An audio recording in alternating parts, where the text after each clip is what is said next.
Inheritance, an Upper Earth novel. Chapter 20.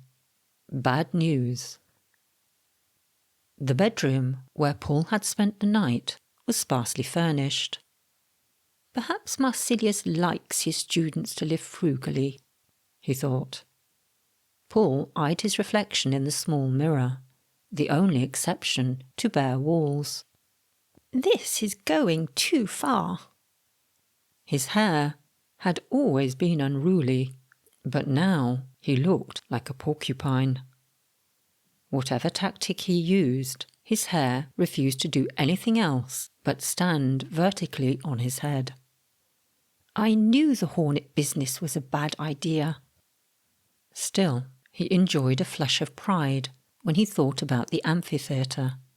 For once he, Paul the maths geek, had succeeded where Ethan had failed. Ethan had spent the whole time unconscious on the ground. I suppose he did play a small part at the end. Though Paul didn't like to admit it, not even to himself, Ethan had saved his life again. Even so, the venomous sting Paul gave to the Ephanedran must have been instrumental in its death. The girl might have speared the creature at the same time, of course, or just after he delivered the sting, but no one could dispute that he, Paul, was now officially a hero. If he could just wash off the creature's earwax, he might even be able to look like one. He puffed out his slight chest, put his shoulders back, and went out to meet his public. In the narrow corridor outside his bedroom, he turned left towards the kitchen. It was deserted, but a breakfast of sorts had been laid out on the table. The sight of cheese, ham, bread and milk reminded him that he hadn't eaten since before the rescue yesterday. He looked at the empty stools around the table, disappointed that his public hadn't been here to meet him.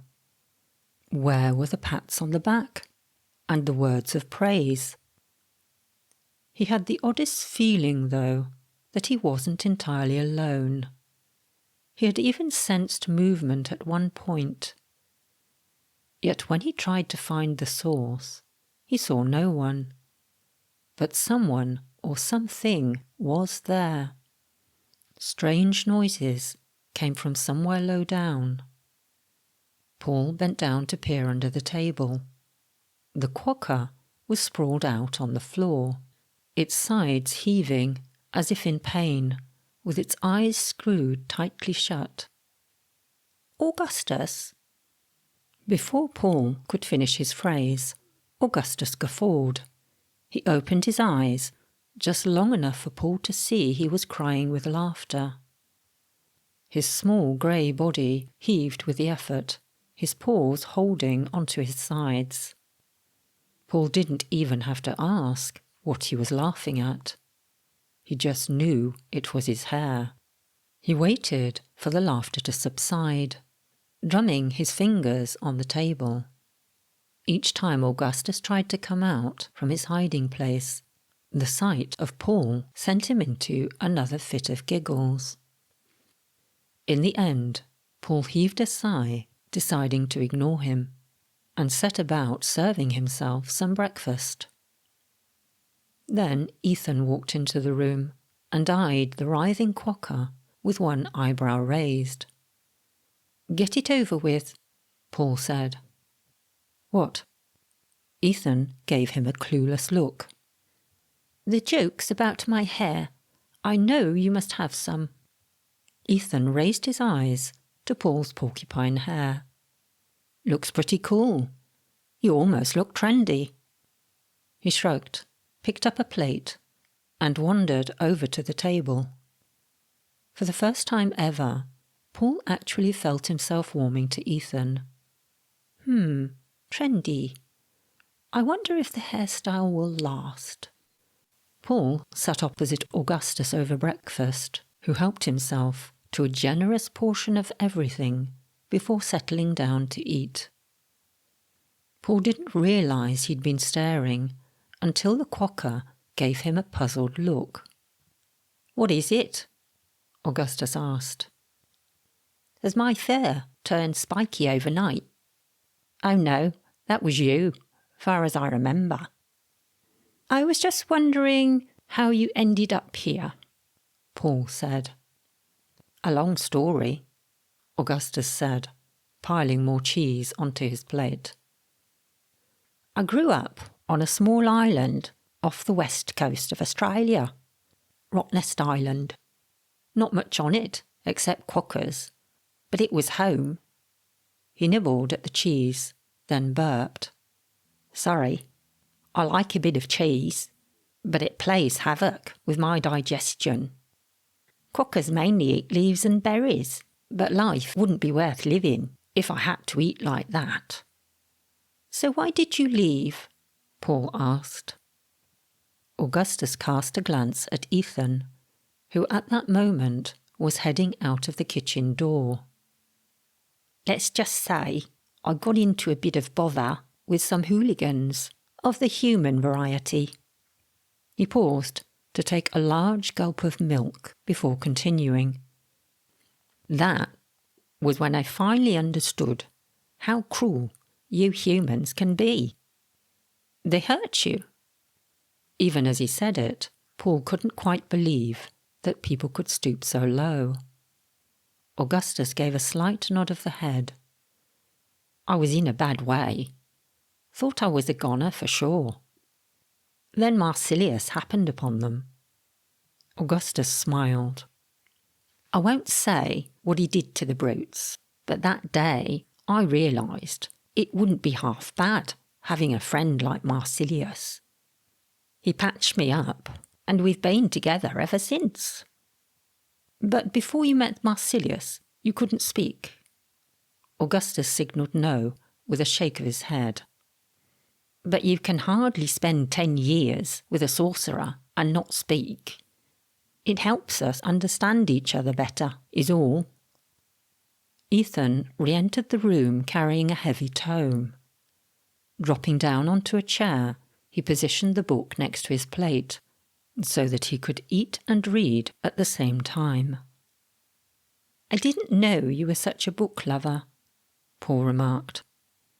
"I like to be prepared," Ethan said, "and if this book helps, then I'll read it."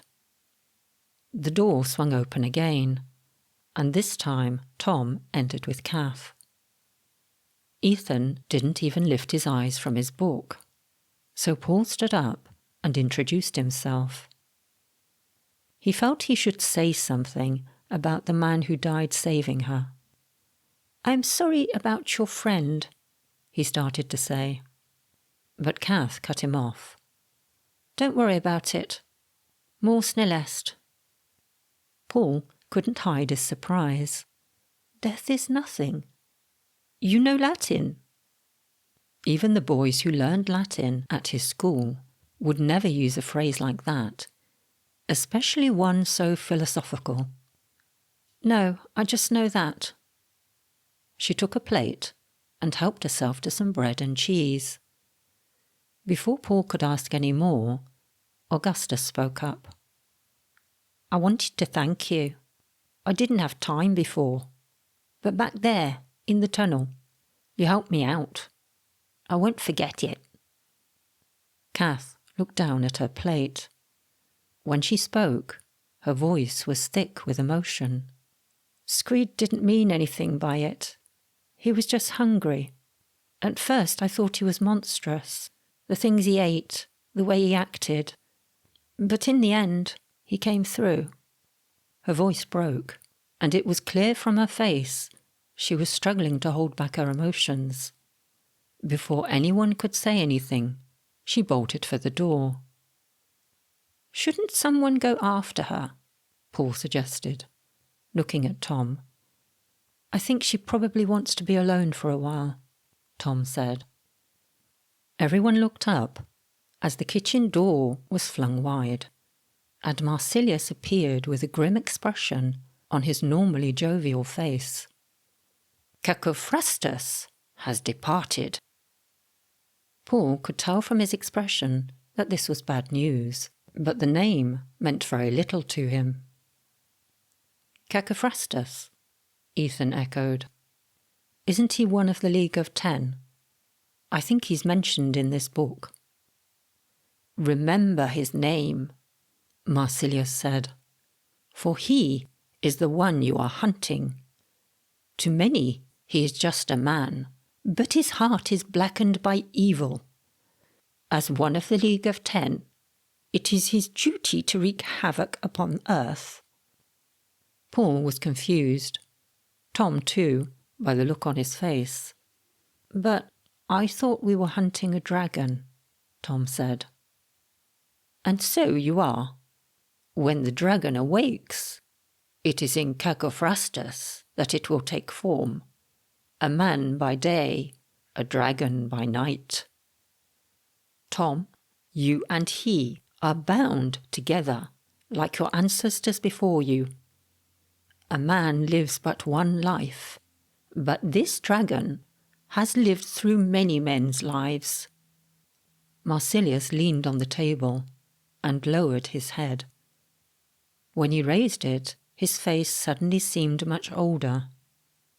Long did Cacophrastus wait for Alexander Brigweed to die, and for the curse to weave its magic and give the dragon new breath. Now his time has come.